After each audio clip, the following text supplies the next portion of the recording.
우리가 이제 계속해서 이스라엘 백성들이 출애굽을 한 이후에 그들이 하나님 앞에 불평하는 내용들을 우리가 쭉 살펴보고 있어요. 그렇죠? 이스라엘 백성들이 하나님 앞에 불평하는 이유가 너무나 간단합니다. 왜 그러냐면 그들은 현실적인 문제를 바라보면서 우리가 하나님이 우리를 출애굽시켜 주셨고 그 출애굽시켜 주신 그 출애굽을 통해서 그들이 얻고자 했던 만족감, 이상향, 그렇죠? 우리가 출애굽을 하게 되면 이렇게 될 거야라는 그런 이상향과 그들이 맞닥뜨린 현실에 뭐가 문제가 발생하는 거예요? 그것이 상충되는 일이 발생하는 겁니다. 그래서 그 모든 상충됨은 결론적으로 그들의 불만으로 표출이 되죠. 우리가 처음에 마라의 쓴물에서 봤듯이 이스라엘 백성들이 무엇이 없을 때 불만하기 시작합니까? 먹을 물이 떨어졌을 때였어요. 그리고 우리가 지난주에 봤듯이 또 뭐가 됩니까? 이스라엘 백성들이 먹을 것이 없었을 때 이번에. 마실 물이 없고 먹을 음식이 없을 때 그들이 하나님 앞에 뭘 하기 시작하냐면 불평불만을 하기 시작하고 있다라는 것입니다. 왜 이들이 이렇게 시작하게 되냐면 그들이 지금 있는 곳이 어디냐라는 것이죠. 지금 이스라엘 백성들이 있는 곳이 어디예요? 광야라는 곳입니다. 여러분, 광야는 우리가 잘 알다시피 그냥 사막이라고 생각하시는 게 제일 편해요. 완전히 우리가 알고 있는 그냥 일반 모래사막은 아닙니다. 그린데절트라고 해서 뭐 식물도 조금씩 자랄 수는 있어요. 하지만 그런 곳이라고 할지라도 그곳이 뭐예요?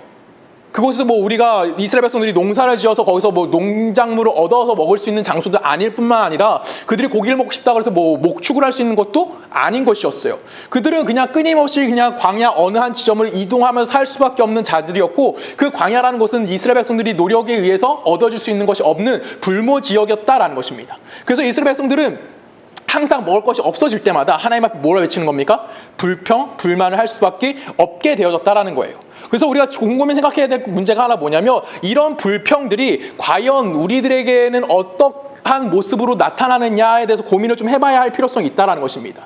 이스라엘 백성들이 분명히 이 불평은 뭐와 관련되어 있는 거냐면 그들이 죽음의 위기를 느꼈을 때 나오는 불평이라는 거예요. 이걸 우리가 한번 생각해야 돼요. 마실 물이 없어요. 어떻게 되죠? 우리는? 죽는 거예요. 먹을 음식이 없어요. 그럼 우리는 어떻게 되죠? 죽음의 위기에 있는 겁니다. 지금 이스라엘 백성들의 불평이 어디에 근거하고 있냐면 그들이 죽음의 위기 가운데 있을 때 그것이 무엇과 연결되는 거냐면 하나님을 향한 불평으로 연결된다는 거죠. 그러면 이거를 우리가 좀 쉽게 설명하게 된다면 우리가 환경적인 어려움 때문에 결론적으로 어떤 영향이 오는 거예요? 그러니까 환경의 위기가 우리의 영적 위기로 어떻게 연결이 되어지고 있는지에 대해서 설명해주고 있는 것이 이 만나와 그리고 이 오늘 우리 함께 본 메추라기 사건 아니면 우리 전에 봤던 그 마라의 쓴물 사건이 그것이 동일하게 연결선상에 있다고 봐야 되는 겁니다.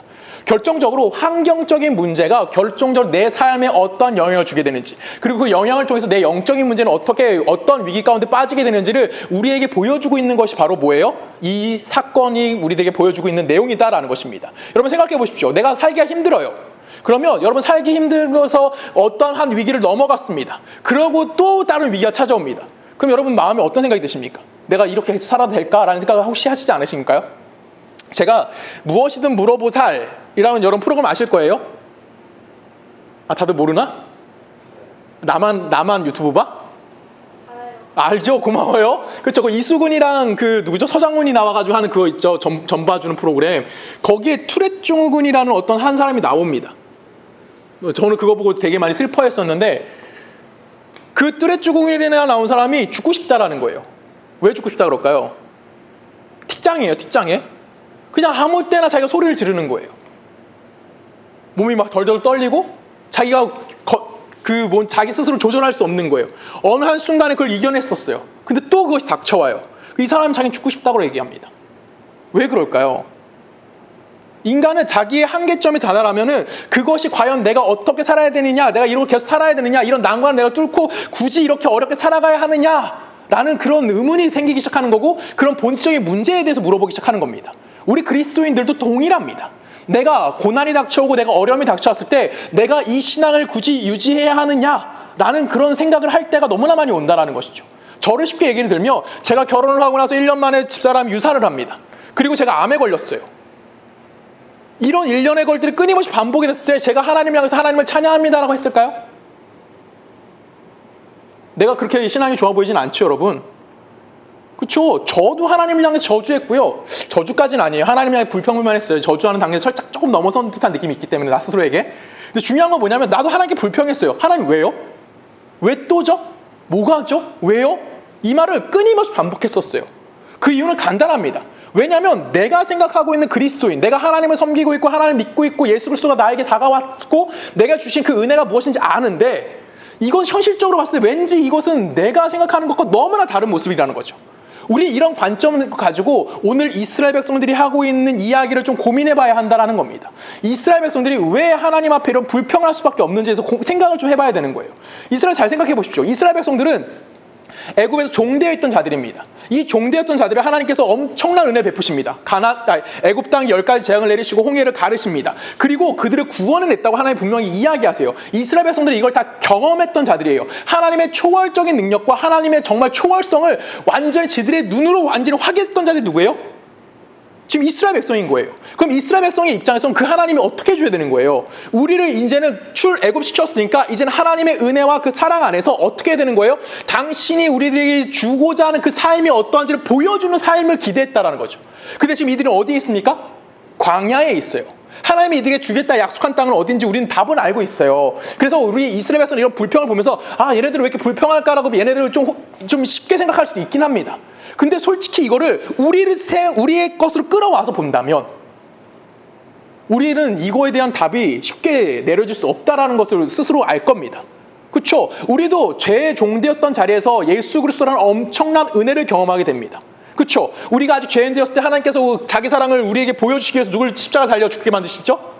예수 그리스도를 십자가에 달려 죽게 만드시고 내가 너를 그만큼 사랑해 라고 이야기하십니다.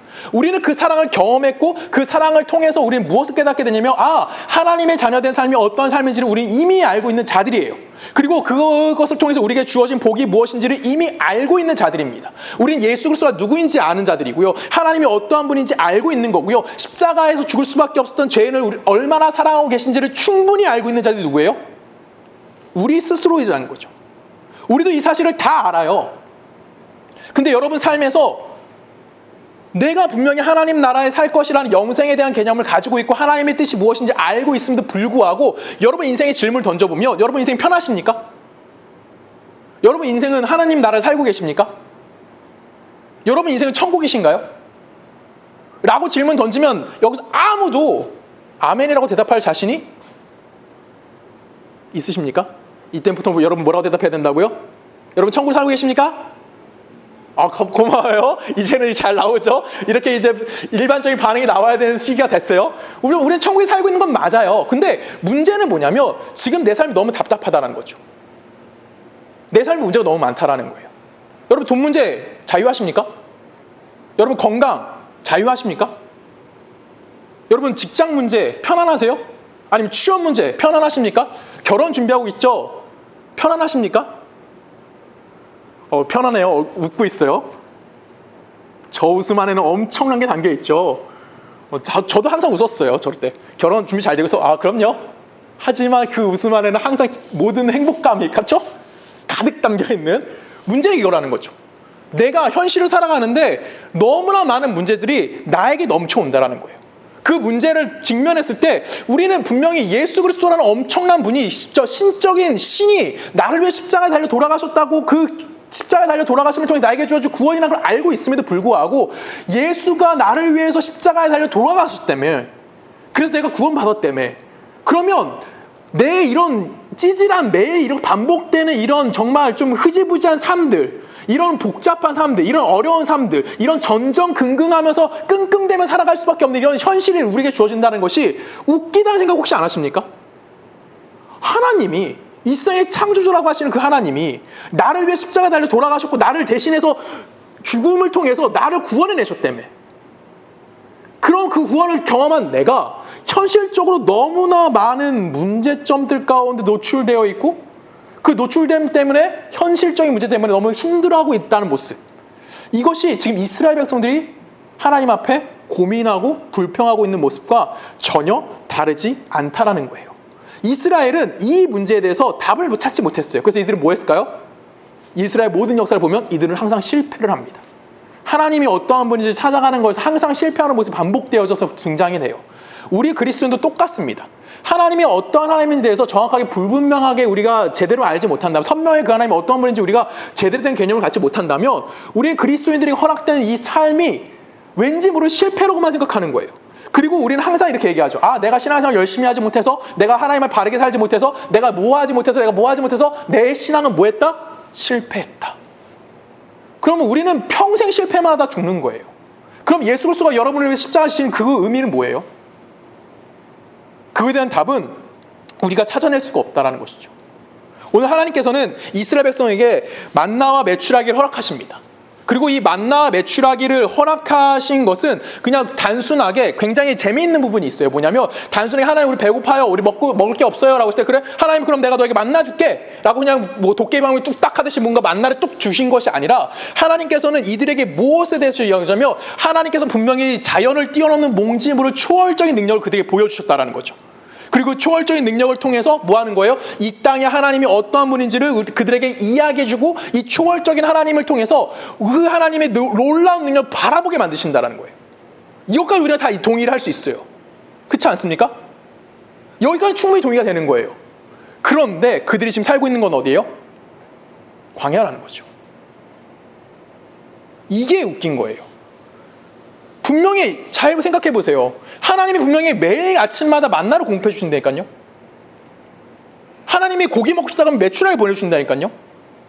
근데 그들은 어디에 있어요? 광야라는 현실 속에서 살아가고 있다라는 거예요.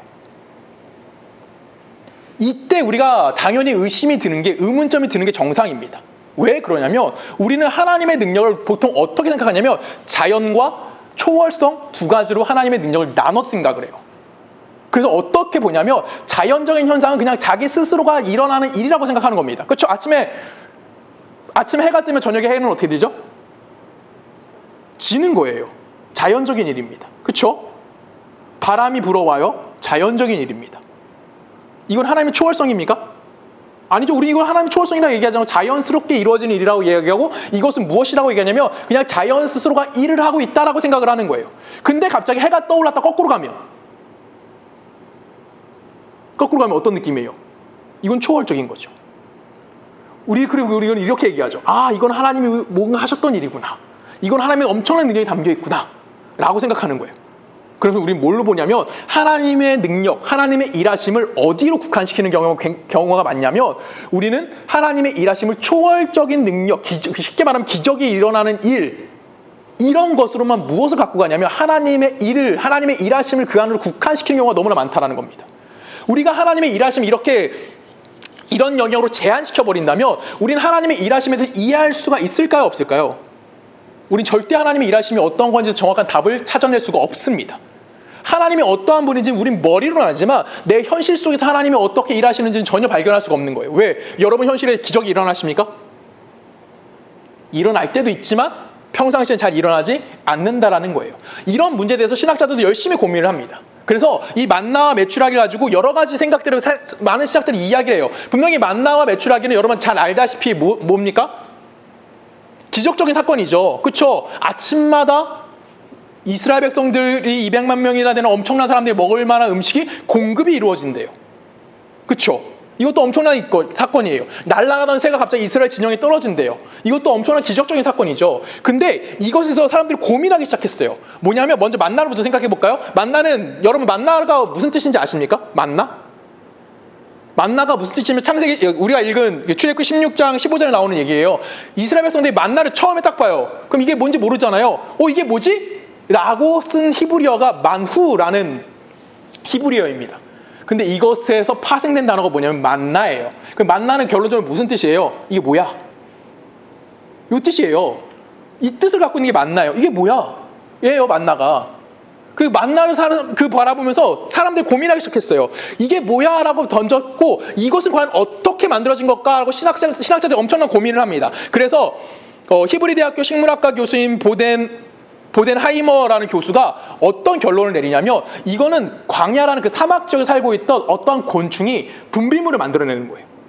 그리고 그 분비물과 이 아침 이슬이 결합을 합니다. 그래서 만들어지는 것이 무엇이다라고 얘기하냐면 만나라고 이야기하는 거예요. 쉽게 말하면 이 사람은 뭘 생각한 거냐면, 만나는 자연적인 뭔가 조건이 주어졌을 때 그걸 가지고 하나님께서 기적을 발생시키셨다라고 하는 거죠. 잘 생각해 보시죠. 곤충이 싸봤자 얼마나 싸겠어요? 광야에 곤충이 많아봤자 얼마나 많겠어요? 걔네들이 만들어놓은 분비물이에요. 그것을 이스라엘이 봤다고요. 근데 이 이스라엘 다음을 통해서 무엇이 이루어져요? 200만 명에 되는 사람들이 먹는다니까요. 뭐와 비슷합니까?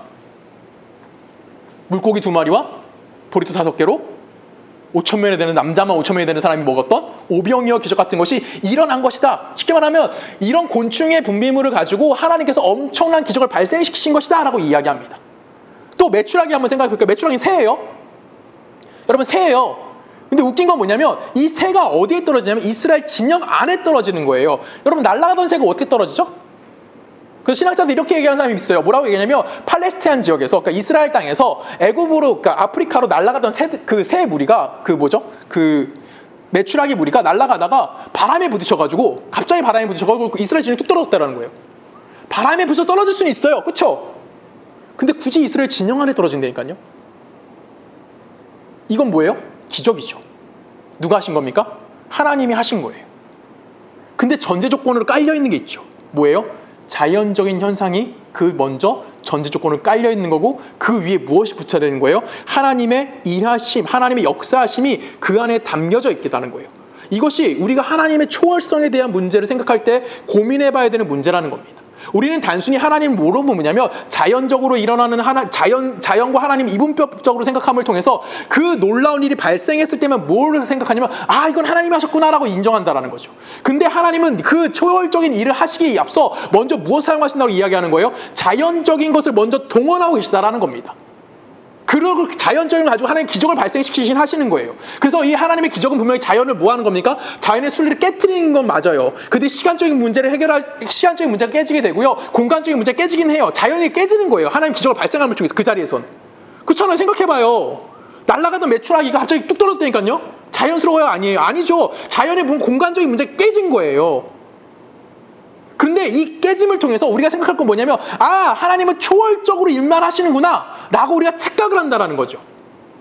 근데 그렇지 않다라는 거예요. 하나님 이런 초월적인 걸 사용하시면서 자연의 질서가 무너뜨리긴 하십니다. 그런데 하나님은 어떤 하나님에 대해서 얘기하냐면 하나님은 자연을 초월하셔가지고 일하신다라고 이야기하는 것이 아니라 하나님은 어떤 분이시라는 거예요? 자연을 가지고 당신의 어떠함을 증명하시는 분입니다라고 이야기해야 되는 거예요. 우리는 너무 기적에만 집중하는 거예요. 하나님의 일하심을 기적에만 초점을 맞춰서 기적적인 사건이 일어났어. 우와! 이거에 대한 하나님의 능력이야 라고만 생각하는 거지. 근데 원래 하나님은 어떤 분이시라는 거예요? 자연의 기적을 발생시키는 건 맞아요. 근데 그 자연을 누가 다스린다는 거예요? 하나님이 그 자연을 자기의 뜻과 자기의 생각대로 주관하실 수 있는 분입니다에 대해서 이야기해 주는 거예요. 그것이 만나고요. 그것이 메추라기라는 걸 보여주는 거예요. 그래서 신학자들이 이건 자연적인 문제 찾아내려고 끊임없이 노력했던 거예요. 왜? 하나님은 이 모든 것을 뭐 하시는 분이에요? 다스리시는 분이고 이 자연 안에 계신 분이지 이 자연을 초월하고 뭔지 모르는 저 우주 공간에 존재하시는 분이 아님에 대해서 우리에게 이야기해 주기 위해서 이런 걸 찾아내고 있다는 거죠. 여러분 이 생각을 하셔야 되는 거예요. 하나님은 어디 계십니까? 라고 질문을 던질 때 우리는 하나님이 기적이 베풀어줍니다. 그때만 집중하는 것이 아니라 언제도 지금도 함께 하신다는 거예요. 언제? 자연스러운 것 안에도 하나님이 일하고 계십니다에 대해서 끊임없이 이야기해 주는 거예요. 왜? 그것이 하나님의 통치권을 인정한다라는 것이죠. 만나와 메추라기를 우리가 자연현상 안에서 보려고 노력하는 이유는 무엇이냐면 그것이 누구의 통치권이라는 거예요. 만나와 메추라기도 하나님의 통치권 안에 일하고 있음에 대해서 이야기해 준다라는 겁니다. 즉 하나님의 일하심이라는 것은 어디에 존재하는 거예요? 그냥 이 자연세계에 존재하고 있다라는 거예요. 어디에도 존재합니까? 이 자연세계의 질서를 깨트리는 초월성에도 존재하시는 거예요. 그러니까 하나님의 존재성은 어디에 있다는 겁니까? 어디에서나 존재하고 계시다라고 우리들에게 이야기해 주는 겁니다. 이것을 알게 해주기 위해서 이스라엘 백성들에게 오늘 하나님께서 개입하시는 거예요. 내가 어떤 하나님인지를 알게 만들어주겠다는 거예요. 내가 단순히 초월적인 기적에만 멈추어 있는 하나님이 아니라 어디에도 일반적인 현상에서 내가 너희와 함께하고 있음을 알게 해주시는 것. 그래서 지금 하나님이 이스라엘 백성 어디로 데려가신 거예요? 광야로 데려가신 거예요.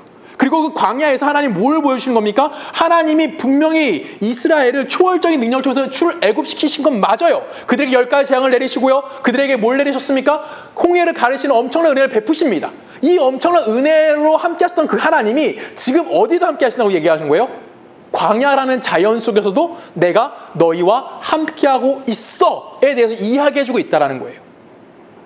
그것이 중요한 겁니다. 우리가 이 만나 사건을 통해서 끊임없이 고민해봐야 되는 것은 무엇이냐면 하나님이 어디에 계시고 하나님의 뜻은 어디에 존재하고 있는지를 끊임없이 고민해봐야 되는 거예요. 단순히 하나님의 기적적인 능력으로 이스라엘 백성에게 엄청난 걸 줬대요. 40년 동안 200만 명이 먹을 수 있는 양식을 매일같이 공급했대요. 이거를 그래서 사람들은 자꾸만 돈으로 환산하려고 그래요. 하루에 얼마가 필요하대? 한 사람도 5,000원씩만 잡아도 200만 명이에요. 그럼 얼마가 필요하죠, 여러분? 계산 안 해봐서 모르겠어요? 엄청난 돈이 하나님은 엄청난 부자이시대요. 그 부자인 하나님 여러분들과 함께 하십니다. 우리는 이런 하나님만 자꾸만 생각하려고 하는 거예요. 이런 초월적인 능력을 갖고 계신 하나님만 생각하고 있는 거예요. 근데 성경은 그런 하나님에 대해서만 이야기하는 게 아니라고요. 이스라엘 백성을 출애굽시키기 위해서 애굽 땅에 분명히 엄청난 초월적인 능력을 나타내셨던 그 하나님이 지금 어디서 계시다고요? 광야에서도 너희들과 함께하고 있다는 거예요. 그 초월적으로 능력을 나타내신 그 하나님이 이 광야에서도 동일하게 너희와 함께하고 있음에 대해서 이야기하는 겁니다. 그럼 광야는 결론적으로 뭐라는 거예요? 하나님이 하나님 되심을 나타나기 위한 이스라엘 백성에게 동일하게 준비되어져 있는 뭐라는 겁니까? 하나님의 약속, 하나님의 일하심의 현장입니다에 대해서 이야기하는 겁니다. 그럼 그 안에는 하나님의 은혜가 뭐예요? 당연히 존재하고 있다는 것이죠. 그것이 뭐냐면 이스라엘 백성이 광야에서 농사를 안 져요. 이스라엘이 누구로부터 공급받습니까? 먹을 것과 마실 것과 모든 것을 하나님으로부터 공급받는 삶을 살고 있어요. 그게 광야예요. 그 얘기를 지금 우리들에게 하는 거예요. 그럼 우리가 질문이 생기죠. 왜 우리를 굳이 광야라는 곳으로 이끄시고 그런 어려운 현실 가운데 불러내셨냐라는 거죠. 하나님께서 당신의 백성을 구원하셨어요. 아들이 십자가에 못 박을 정도로 우리를 사랑한다라고 이야기해요. 그런데 왜 굳이 광야라는 그런 현장으로 우리를 데려가시냐라는 거죠. 쉽게 말하면 여러분들을 한 예수님이 구원해 주셨는데 왜 우리의 현실이 이렇게 힘들고 어려운 삶을 살 수밖에 없느냐라는 질문을 던지는 거예요. 그렇지 않으세요? 여러분이 정말 구원의 은혜가 있다면 우리는 그냥 좀 편안한 곳에 살면 얼마나 편하겠어요. 근데 하나님은 그렇게 일하지 않으신다라는 것이죠. 왜 그럴까요? 우리 신명기 말씀 좀 읽으면서 생각을 해볼게요. 신명기 8장입니다. 한 절씩 읽을까요?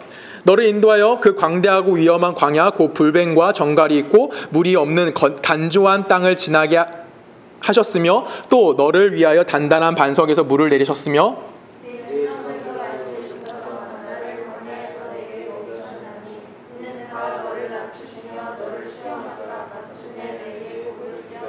같이 읽을까요? 그러나 내가 마음에 이르기를 내 능력과 내 손의 힘으로 내가 이 재물을 얻었다 말할 것이라 라는 이제 하나님의 말씀이에요. 쉽게 말하면 지금 이스라엘 백성들이 하나님의 개입하셨어요. 그렇죠? 내가 너희를 구원할 거야 라고 개입하셨고 하나님의 인도하신 가운데 하나님의 작정하신 가운데 이들이 어디 갔다고요? 어디 갔다고 되어 있어요? 15절에 내가 너희를 인도하여 어디로 갔대요? 광야로 데려갔대요. 그럼 결론적으로 이스라엘 백성이 광야에 있는 건 누구의 개입이라는 거예요? 하나님의 개입이라는 거예요. 그 개입을 통해서 그들이 지금 어디 갔어요? 불뱀이 있는 데 갔고요. 정갈이 있는 데 갔고요. 그 다음에 물이 없는 곳에 갔어요. 그래서 그들이 물을 먹으려면 맨날 뭘 두드렸어야 됐어요? 반석을 두드려야 됐어요. 여러분 반석을 몇 번 두드리면 물이 나올까요? 그거는 이제 모세가 한 번 그렇게 했던 거고 이스라엘 평상시에 물을 얻어먹으려면 반석을 두드려서 물을 먹어야 되니까요. 엄청난 노력을 해야 되는 거예요. 엄청난 고단한 인생을 살아야 되는 거예요. 엄청나게 힘든 삶을 살아야 되는 거예요. 이런 세상을 살아야 된다고요. 이 세상이 너무나 고달프다고요. 그런 고달픈 삶을 살 수밖에 없는 곳을 누가 인도했다고요? 하나님의 작정하신 하나님의 개입하심으로 그들이 인도하셨다는 겁니다. 왜 하나님 그렇게 하셨을까요? 이게 우리가 이해 안 되는 거예요. 잘 생각해 보세요. 하나님이 정말 당신의 목숨값으로 우리를 구원했다면 우리를 어디로 데려가야 돼요? 하나님의 약속의 땅인 가나안 땅에 들어가 살게 해줘야죠. 아니면 뭐 지금으로 얘기한다면 내가 정말 에덴 동산 근처에 가서 살기라도 해야죠. 가나안에 못 들어가고 에덴에 못 들어간다면 그 근처 입구라도 가서 살게 만들어서 와 바라봄을 통해서 와 이곳 정말 하나님이 우리에게 주신 곳이구나 라고 느낄 수 있는 그런 곳에 살게 만들어줘야죠. 근데 하나님은 뭐 하지 않는 거예요? 그렇게 하지 않은 거예요. 우리에게 그런 희망을 주지 않으셨다고요. 왜 그럴까요? 우리 요한계시록 말씀 좀 읽어볼까요? 3장입니다. 라오디게아 교회의 사자에게 편지하라. 아멘이시오 충성되고 참된 증인이시오 하나님의 창조의 근원이신 이가 이르시되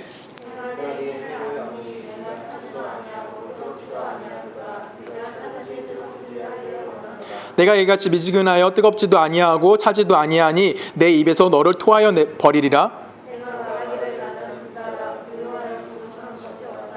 내 공부한 것과 가난한 것과 가난한 것과 눈먼 것과 벌거벗은 것을 알지 못하는도다. 내가 너를 권하노니 내게서 불로 연단한 금을 사서 부유하고 흰 옷을 사서 입어 벌거벗은 수치를 보이지 않게 하고 안약을 사서 눈에 발라 보게 하라.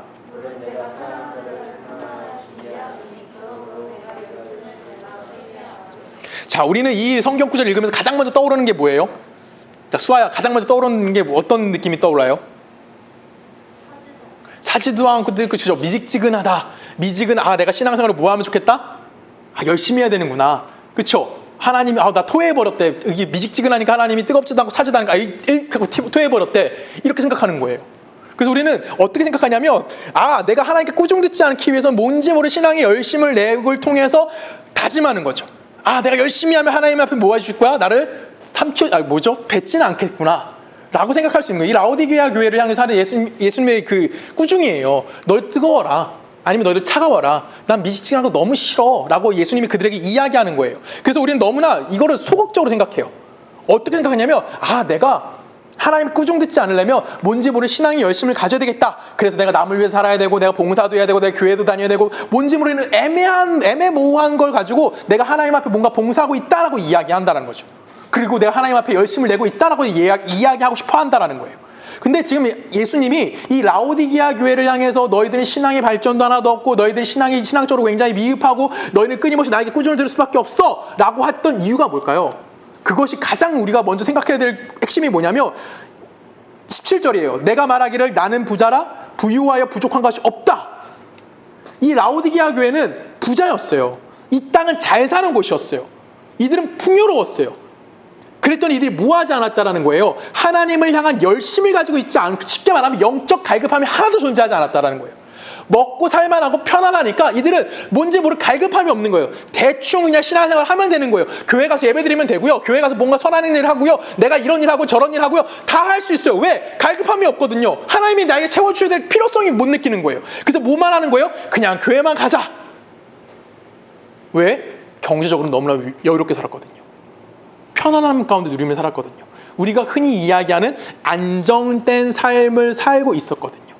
그래서 그들이 영적 갈급함을 느끼지 못했기 때문에 너희들이 차든지 뜨겁든지 하나라고 오늘 예수님이 그들 향해서 꾸짖는 장면이 등장하는 겁니다. 오늘 이스라엘 백성의 원망이 어디서 출발하는 거냐면 하나님이 우리를 구원하셨잖아. 그러면 그 구원은 어디보다 좋아야 되는 거예요? 애굽에 살고 있던 때보다 좋아야 되는 거예요. 애굽에서는 어땠어요? 애굽에서는 잘 먹었어요. 잘 잤어요. 근데 광야로 왔더니 하나님의 구원에 의해서 하나님의 인도하심에 의해서 우리가 광야로 왔더니 먹을 게 풍족해요? 아니죠. 자기가 편할까요? 길거리에서 자야 돼요. 여러분 그렇게 살고 싶어요? 지금 이스라엘 백성은 그 질문을 던지는 거예요. 아니 왜? 굳이? 뭐 때문에? 애굽에서 살 때는 내가 전혀 그렇지 않았는데 광야로 오니까 먹고 올 것도 없고요. 잘 곳도 없어요. 이럴 바에 무엇 때문에 하나님이 그런 엄청난 기적을 우리에게 베풀어 주셨냐는 거죠. 하나님 이럴 바에 왜 우리를 구원해 주셨냐고 지금 따지는 거예요. 이거는 우리도 동일한 거예요. 우리가 끊임없이 뭐냐면 내가 하나님의 구원에 대해서 현실적인 안정에 근거하고 있다면 난 하나님의 구원에 대해서 전혀 고민할 필요성이 없다라는 거예요. 내가 현실적으로 잘 사는 문제가 해결되어지면 내가 뭘 하지 않는 거냐면 하나님이 필요 없는 사람이 된다는 거죠. 제가 아까 그 주일학교 선생님들이랑 성경 공부하면서 이야기했던 내용이긴 한데 여러분 기도 제목을 잘 생각해 보십시오. 여러분 기도 제목의 핵심이 뭐예요? 뭘 갖고 기도하시죠? 어떤 기도 제목 가장 큰 핵심, 가장 중심에 있는 기도 제목들이 뭐예요? 여러분 기도하면서 내가 하나님의 나라와 그의 의를 구하는 삶을 살고 싶습니다라고 기도하십니까? 아니면 현실의 문제 해결하라고 기도하십니까? 쉬운 예를 들어서 직장을 다니는데 상사가 완전 은혜로운 사람이에요. 그럼 그 상사를 위해서 여러분 뭐라고 기도합니까? 하나님 저 상사만 제발 해결해 주세요. 제발 저 상사만 없으면 내가 정말 행복하게 하나님 앞에 예배드리는 삶을 살 수 있을 것 같아요. 그런 문제가 기도하지 않으세요? 공연이 눈앞에 닥쳐왔어요? 그 공연을 놓고 여러분 뭐라고 기도하십니까? 어떤 마음을 기도해요? 하나님 이 공연이 잘 돼야 됩니다. 이 공연 성공해야 됩니다. 시험이 눈앞에 있어요? 이 시험 어떻게 돼요? 하나님 이 시험 성적 잘 나오게 해주세요. 하나님 내가 진짜 90점 맞을 성적밖에 공부하지 않았는데 100점은 나와야 돼요. 우린 그렇게 기도하지 않아요? 그 기도는 무슨 문제를 갖고 오냐면 결론적으로 하나님이 필요 없는 삶을 살고 싶어요 라고 하는 자리까지 가는 거예요. 우리가 생활적으로 우리가 현실적인 안정을 누리게 되면요, 우리가 누굴 찾지 않는 사람이 되는 거냐면 하나님이 필요 없는 삶을 살고 싶어 한다고 기도하는 사람이 되는 거예요. 이걸 우리가 부정할 수 없어요. 여러분, 기도하는 내용들을 생각해 보세요.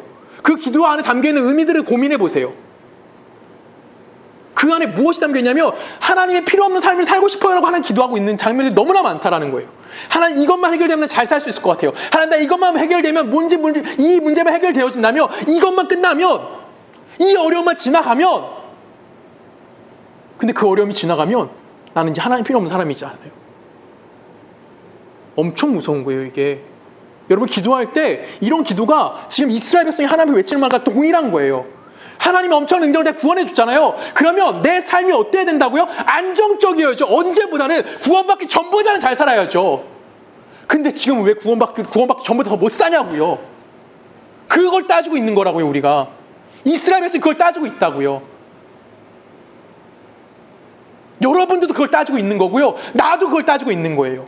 하나님 구원해 줬잖아요. 그 아들 주셨다며요. 10가지 재앙을 내렸잖아요. 홍해를 갈랐잖아요. 엄청난 기적을 보여줬잖아요. 그럼 앞으로 그 기적 안에서 우리가 살게 만들어줘야지. 근데 우리는 그 기적을 요구하지 않아요. 결론적으로 뭐만 요구해요? 그때보다 잘 사는 거. 구원받기 이전보다는 나은 삶. 그것밖에 우리는 그것밖에 이야기하지 않는 거죠, 하나님 앞에. 현실적인 비교. 그래서 우리가 현실적으로 여유로워지고 현실적으로 풍요로워지면 라오디게아 교회처럼 된다라는 거예요. 하나님 뭐라고요? 내가 너 뱉어버릴 거야 라고. 왜? 너희들 뜨겁지도 않고 차지도 않아. 너희는 맛이 없어 라는 거예요. 라오디게아 교회는 그런 신앙생활을 했어요. 그들이 예배를 안 드린 것도 아니고요, 그들이 봉사를 안 한 것도 아니고요, 그들이 뭐 교회에 헌금하지 않았던 것도 아니에요. 그들은 생활이 안정적이다 보니까 영적 갈급함이 존재하지 않았다라는 거예요. 하나님이 우리에게 광야를 허락하시는 이유가 바로 여기에 있는 겁니다. 뭐냐면 우리가 광야라는 것을 통해서 영적 갈급함을 찾게 만들어주는 거예요. 내가 어려운 현실을 경험함을 통해서 하나님이 뭐 하는 겁니까? 하나님을 찾아가는 삶을 이야기하는 거예요. 근데 우린 또 이렇게 생각할 수 있어요. 나는 편안해도, 나는 경제적으로 안전하고 내가 세상적으로 안전한 삶을 살아도 하나님을 잊어버리지 않을 수 있어 라고 우리는 생각할 수도 있습니다. 그쵸? 굳이 내가 어려워야지 하나님 찾나? 아니야, 난 지금도 하나님 잘 찾을 수 있는데, 난 부자로 살아도 하나님 잘 찾을 건데? 라고 이야기할 수도 있어요. 근데 여러분 잘 생각해 보세요. 여러분 어렸을 때 부모님이 여러분들을 혼내시죠? 왜 혼내시죠? 여러분들이 잘 성장하기 위해서 혼내는 거예요. 근데 여러분들이 막 이상한 짓 하고 뭐 하지 않고 막 정말 부모님 말씀 안 들어도 부모님 아무 터치도 안 하고 아무렇지도 않게 방치만 했다면 지금 여기 와서 앉아있을 사람이 있을까요? 없어요. 부모님이 화를 내는 이유는 뭐 하게 만드는 거예요? 그 부모님의 말씀에 순종함을 통해서 뭐 하는 겁니까? 제대로 성장시키기 위한 방법인 거예요. 하나님이 우리를 그렇게 방치하고 싶어 하지 않으신다라고 이야기하는 거예요. 그래서 호세아서에는 굉장히 무서운 얘기가 나옵니다. 호세아에게 하나님이 나타나서 야, 너 가서 고멜이라는 여인과 결혼을 해 라고 해요. 고멜이라는 여인은 쉽게 말하면 창녀예요. 음란한 여인이라고 표현되어 있어요. 음란한 여인과 결혼을 하라고 이야기합니다. 선지자가 음란한 여인과 결혼하는 것도 율법을 깨트리는 거예요. 하나님 직접 자기 율법을 깨트리십니다. 그 정도로 엄청난 사랑을, 엄청난 것에 대해서 이야기하고 싶은 거예요. 자기가 뱉었던 말, 하나님이 스스로 뱉었던 말을 깨시는 거예요. 율법을 깨셔요. 음란한 여인과 결혼하라고 합니다. 그리고 아들과 딸을 낳는데 이름을 뭐라고 짓냐면 이스르엘이라고 짓고요. 둘째 딸의 이름은 로루아마라고 짓고요. 셋째 아들의 이름을 로암니라고 짓습니다. 근데 이 이스라엘은 이스라엘 백성들이 생각할 때 어떻게 생각하냐면 이 북이스라엘 사람들이에요. 북이스라엘 사람들이 이스라엘 땅을 어떤 피해 반전이 일어난 곳이에요. 굉장히 평야지 됩니다. 근데 거기에 아합의 가문이 완전히 피해 반전이 일어났던 곳이 어디냐면 바로 그 이스라엘이라는 땅이에요. 그 아들 이름이 이스라엘로 짓고 싶어요? 짓고 싶니? 거기는 피비린내 나는 전쟁이 반란이 일어난 곳이에요. 아합 왕조를 무너뜨린 장소라고요. 에우라는 사람이 아합 왕조를 다 죽여버린 데가 어디냐면 이스라엘 땅이에요. 아들 이름 나면 이스라엘을 짓고 싶어요? 절대 안 짓고 싶죠. 루하마는 굉장히 좋은 뜻이에요. 하나님의 긍휼이라는 뜻이에요. 근데 히브리어 로자가 갖고 있는 의미는 뭘까요? 낫이란 뜻이에요. 부정형이에요. 그럼 로루하만 뭐예요? 하나님의 긍휼이 없다예요. 딸내미 낳는데 그렇게 짓고 싶니? 하나님의 긍휼이 없어 너는. 와우. 셋째 이름이 로암니예요. 암니는 백성, 내 백성이란 뜻이에요. 그러면 로가 붙으면 무슨 뜻이에요? 얘는 내 백성이 아니야 라는 뜻이에요. 무섭지 않아요? 하나님 그렇게 하라고 했다니까요. 근데 하나님이 회복의 때가 들어가서 어떻게 바뀌실까요? 이스라엘 땅에서 사람들을 모으실 거라고 해요. 그리고 로루아마의 이름을 루아마로 바꿔주시고 로암니의 이름을 암니라고 바꿔주세요. 왜 그렇게 하실까요? 이스라엘 백성들을 깨닫게 하시기 위해서 하나님이 그렇게 무섭게 나타나신다라고. 그들을 치신다는 거예요. 그들을 혼내시겠다라는 거예요. 왜? 하나님이 어떠한 분인지를 알게 하기 위해서. 고통을 주지 않으면, 고난을 주지 않으면, 광야가 있지 않으면 우리는 누굴 찾지 않게 되는 거면 하나님을 찾지 않는다라는 거예요. 우리는 그냥 이렇게 어정쩡하게 지나가는 거예요. 누구처럼? 라오디게아 교회처럼. 우리 지금 뭐 하고 있어요? 일주일 내내 쌍과 동일하게 살아가다가 지금 주일날만 겨우 예배 가서 주님 내가 주님을 섬깁니다. 당신에게 예배합니다. 11조 내고 감사원금 내고 다음 주에 맥주 감사원금 내고 그러면 지금 뭐 하는 거예요? 그리스도인을 할 거 다 했습니다.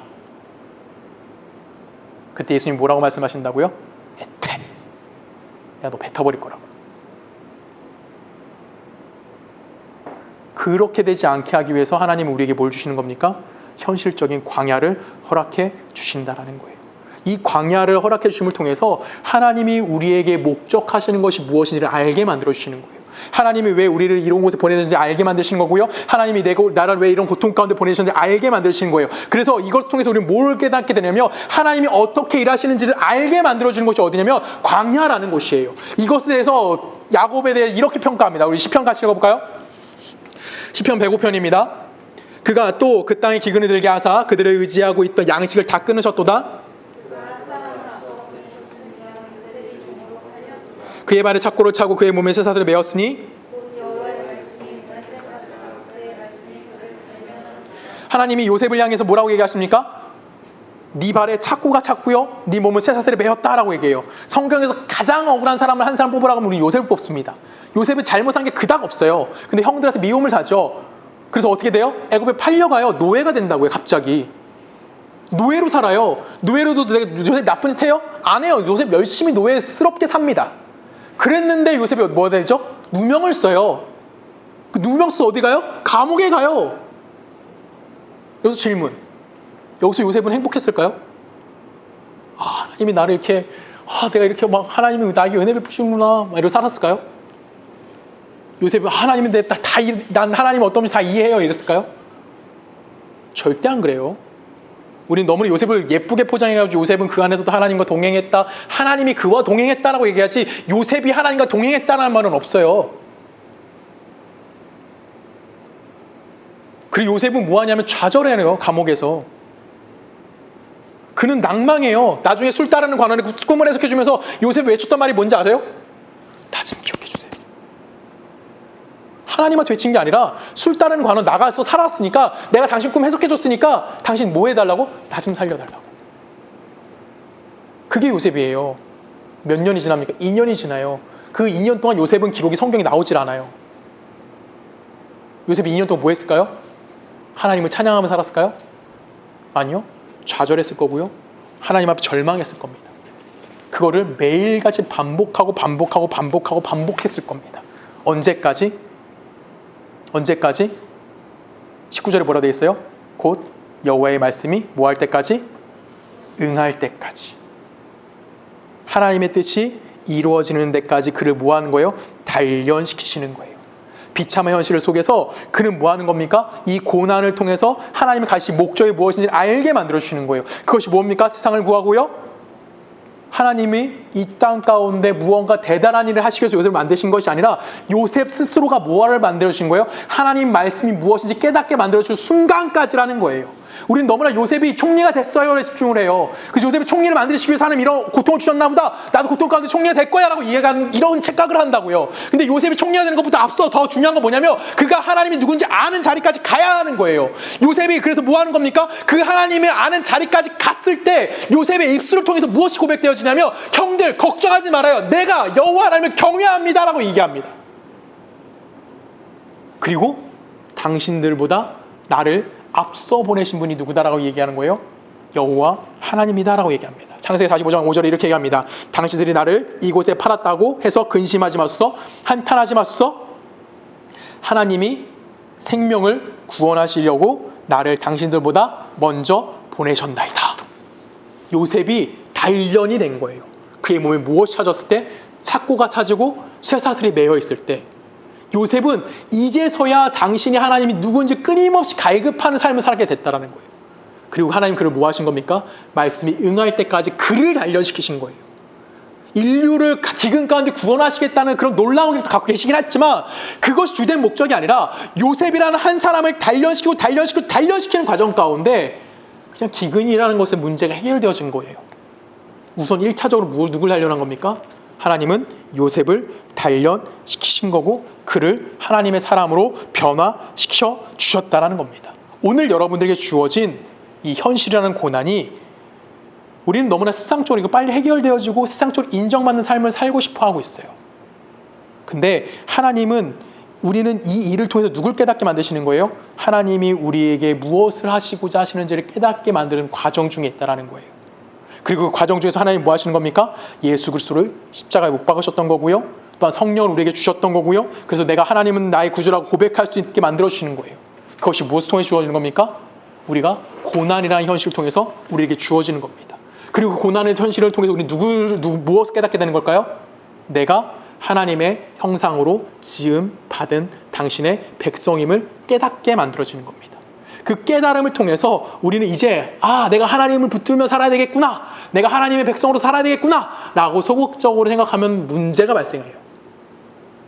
우리에게 이런 소극적인 것을 하나님이 요구하시지 않으십니다. 하나님 우리에게 훨씬 더 큰 걸 요구하세요. 우리 마태복음 갑니다.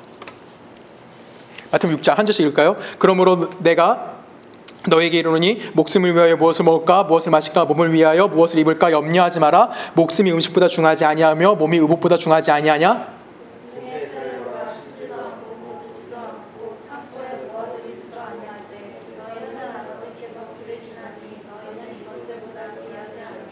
너희 중에 누가 염려함으로 그 키를 한 자라도 더 할 수 있겠느냐?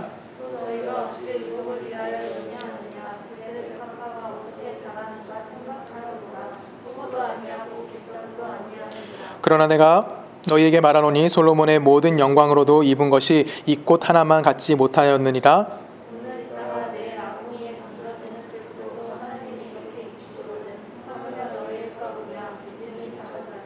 그러므로 염려하여 이르기를 무엇을 먹을까 무엇을 마실까 무엇을 입을까 하지 말라.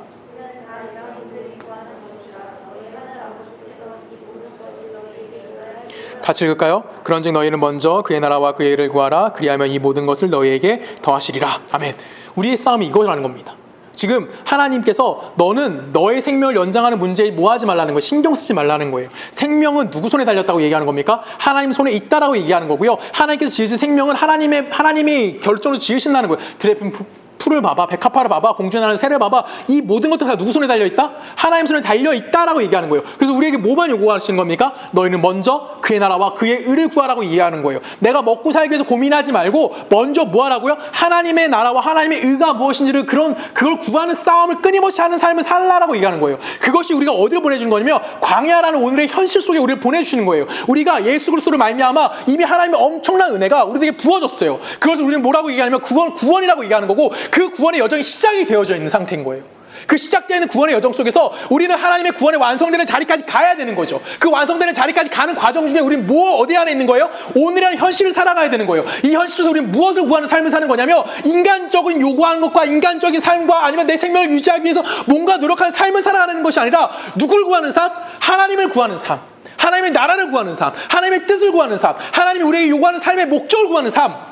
그 삶을 살아가는 삶을 끊임없이 감사하는 삶을 사는 거죠. 그 삶을 우리에게 주어지는 거예요. 그럼 여러분의 상황이 나쁘던 여러분 상황이 좋던 이 모든 것들이 결론적으로 누구의 은혜 아래 있는 거냐면 내가 하나님의 구원의 은혜 안에 가정주에 있기 때문에 이건 다 하나님이 여러분들 안에 이미 존재하고 있다는 것을 이야기해 주는 겁니다. 이거는 단순히 내가 하나님 믿고 천국 갑니다라는 그런 간단한 이야기라는 것이 아니에요. 내가 현실 속에서 누굴 구하는 겁니까? 하나님의 나라를 구하는 거예요. 여러분 주기도문 내용을 다 아실 거예요. 하늘에 계신 우리 아버지여로 시작하는 그 주기도문은 총 6가지 기도가 나옵니다. 총 6가지 기도가 나오는데 이 6가지 기도가 세 가지로 나눠져요. 처음엔 하나님께 드리는 기도가 나와요. 그건 당신 청원이라 그러고요. 그 다음에 그 뒤에 3가지가 나오는 기도는 뭐냐면 우리 청원이라 그래서 인간에 관련된 기도가 나옵니다. 처음에 당신 청원은 간단해요. 하나님 나라가 이 땅에 임하십시오. 당신의 뜻이 이 땅에 이루어지길 원합니다. 라는 기도예요. 쉽게 말하면 하나님의 뜻이 이 땅 가운데 하나님의 뜻이 하늘에서 이루어진 것처럼 쉽게 말하면 하나님의 통치가 하나님의 다스림이 이 땅에서도 이루어지길 원합니다. 라고 기도합니다. 그리고 기도하고 나서 그 하나님의 나라가 이 땅에 하나님의 통치가 이 땅에 이루어지길 원합니다. 라고 기도하고 나서 가장 먼저 나오는 기도가 뭔지 아십니까? 오늘날 우리에게 뭘 달라고요? 일용할 양식을 주시옵고 라고 나와요. 이 일용할 양식을 주시옵고가 굉장히 중요합니다. 그래서 일용하다라는 뜻은 쉽게 말하면 그냥 오늘 하루의 양이에요. 딱 하루치 양. 이 일용할이라는 것은 쉽게 말하면 이거 이제 헬라어로 뭐라고 쓰냐면 에피오시온이라고 쓰는데 이 에피오시라는 단어는 뭐 여러 가지 뜻이 있긴 한데 가장 중요한 단어는 그냥 딱 하루치라는 의미예요. 근데 이 하루치가 어떤 하루치냐면 다가오는 날의 하루치예요. 이해 가세요? 그러니까 다가올 날이에요. 다가올 날에 대한 그 하루치를 달라고 요구하는 거예요. 쉽게 말하면 매일매일 내가 뭐하는 끊임없이 중단되지 않게 하나님으로부터 공급받는 삶을 살고 싶습니다라고 이야기하는 것이 뭐라고 얘기하는 거냐면 우리에게 일용할 양식을 주십시오라는 기도가 되는 거예요. 그러니까 내가 매일같이 누구로부터 공급받는다고 고백하는 거예요. 하나님으로부터 공급받는 삶을 살고 싶습니다라고 이야기하는 거예요. 그 삶을 살겠다고 이야기하는 것이 바로 하나님 나라의 백성이라는 거예요. 하나님 나라의 백성은 내가 세상의 것을 채워지는 삶이 아니라 하나님부터 매일같이 공급받는 삶을 살아가는 겁니다. 근데 그 완성은 우리가 생각할 때 하루아침에 이루어지는 겁니까? 아니에요. 엄청난 시간이 필요한 거고요. 엄청나게 그 하나님의 일은 긴 거예요. 그냥 우리가 예수 믿고 천국이다 라고 끝나는 문제가 아니라고요. 예수 믿고 우리들에게는 뭐 하는 거예요? 그 고가 끊임없이 반복되는 거예요. 매일같이. 그래서 우리가 일용할 양식 끊임없이 공급되어져야 하는 거예요. 그 양식은 우리의 먹을 것도 되긴 하지만 누가 필요한 거예요? 말씀이신 예수 그리스도가 우리 안에 끊임없이 공급되어져야 하는 삶을 살아야 됩니다라고 이야기하는 겁니다. 그 삶을 살아내기 위해서 우린 뭐 하는 거예요? 끊임없이 하루의 삶을 살아가는 거예요. 그것이 뭐냐면 쉽게 말하면 건축하는 거랑 똑같은 거예요. 지금 여러분은 땅 파는 작업도 된 거고요. 기둥도 세웠고요. 벽돌도 쌓아가고요. 실내 인테리어도 하는 거고요. 뭐 창문도 붙이는 거고요. 벽지도 바르는 거예요. 하루 안에 다 할 수 있습니까? 안 되죠. 마지막에 지붕이 완성되고 그 건물이 완성될 때까지 우리는 매일같이 거기 가가지고 뭐 하는 거예요? 내가 해야 될 일을 하는 거예요. 그게 광야라고요. 그 일을 우리는 감당하는 거예요. 그 일을 하면서 우리는 뭐 하는 겁니까? 완성되신 그 하나님 나라를 채워가는 거예요. 그걸 알아가는 거예요. 그걸 느껴가는 거예요. 그러면서 우리는 결론적으로 무슨 사람이 되는 거냐면 하나님으로 채워지는 삶을 사는 겁니다. 그래서 하나님은 이스라엘 백성이 뭘 드러내시는 겁니까? 매일같이 만나를 공급해 주셨다라는 거예요. 우리는 광야의 길을 갑니다. 그리고 이 광야를 변화시키는 사람이 아닙니다. 이건 이해하실 거라고 믿습니다. 우리는 광야에 들어가서 하나님의 통치가 무엇인지 아는 자들인 거예요. 광야에 있는 잡초가 아니고요. 광야에 있는 짐승이 아닙니다. 우리는 하나님의 통치 안에서 하나님의 형상으로 부름받은 자들로서 하나님이 어떻게 우리에게 구원하시고 우리에게 어떤 복을 주실지에 대해서 이미 그걸 알고 있는 자들로 하나님이 우리를 불러주신 거예요. 그리고 우리는 어디 가는 겁니까? 그 광야길을 걸어가고 있는 겁니다. 그러면 출애굽하면서 하나님이 보여줬던 기적적인 하나님과 광야에서 이스라엘 백성들의 매일같이 반복되는 일상에서의 하나님과 이 두 분의 하나님은 같을까요? 다를까요? 같은 분이라는 겁니다. 기적을 베풀어 주신 하나님, 일상의 자연스러움 가운데 자연 속에 있는 하나님, 그 모든 하나님은 동일한 하나님에 대해 동일한 하나님이라고 우리에게 이야기해 주는 거예요. 그럼 여러분 인생에서 손해 볼 날이 있으십니까? 여러분 인생에 내가 하나님의 백성으로서 살아가는데 실수가 일어날 수 있는 일이 있을까요? 망치는 게 있을까요? 아니에요. 내가 현실적으로는 망쳤을 수도 있지만 그거는 결론적으로 우리가 어디에 다다르게 만드시는 거냐면 하나님 나라에 가게 만드시는 거예요. 우리가 고통 가운데 있지만 그거는 홍해를 가르신 하나님이 예수 그리스도를 십자가에 달게 만드신 그 하나님의 능력이 동일하게 여러분들의 하루하루의 삶을 살아갈 수 있게 인도해 주신다는 겁니다. 그것이 여러분들이 누굴 찾게 만드는 겁니까? 하나님을 찾는 거예요. 우리는 그래서 매일같이 뭐 하는 자들이냐면 하나님 앞에 전진하는 자들입니다. 한 걸음 한 걸음 한 걸음씩 나아가는 거예요. 우리는 그 고통 속에서 뭘 깨닫는 겁니까? 하나님의 통치하심이 무엇인지를 깨닫게 되는 거예요. 우리는 그 고통 속에서 내 삶의 영적 갈급함이 무엇인지를 알게 만들어주시는 거예요. 그래서 내가 누굴 찾게 만드는 삶을 사는 거냐면 하나님이 나에게 주어질 삶이 어떠한지를 찾아가는, 하나님이 나에게 목적하시는 삶이 무엇인지를 고민하는 삶을 살게 만들어주시는 겁니다. 여러분 인생에 이런 하나님의 은혜가 있음을 잊지 않으셨으면 좋겠습니다. 오늘 여러분 삶 어떠십니까? 오늘 여러분 어떤 삶을 살고 계십니까? 하나님의 사람으로서 되어져가는 삶을 살고 계십니까? 아니면 세상의 안일함을 찾아가고 있는 삶을 살고 계십니까? 여러분 스스로에게 질문하십시오. 답은 미안하지만 정해져 있습니다. 여러분은 하나님의 형상을 닮은 자로 오늘 또한 살아가고 계신 겁니다. 그 안에서 여러분들이 주어진 현실 속에서 하나님을 끊임없이 찾아낼 수 있는 그런 여러분들의 삶이 되기를, 여러분의 구원에 이루어갈 수 있는 여러분의 인생이 되기를 주님의 이름으로 축복합니다. 우리 함께 기도합니다. 함께 기도합니다. 함께 기도합니다. 함께 기도합니다.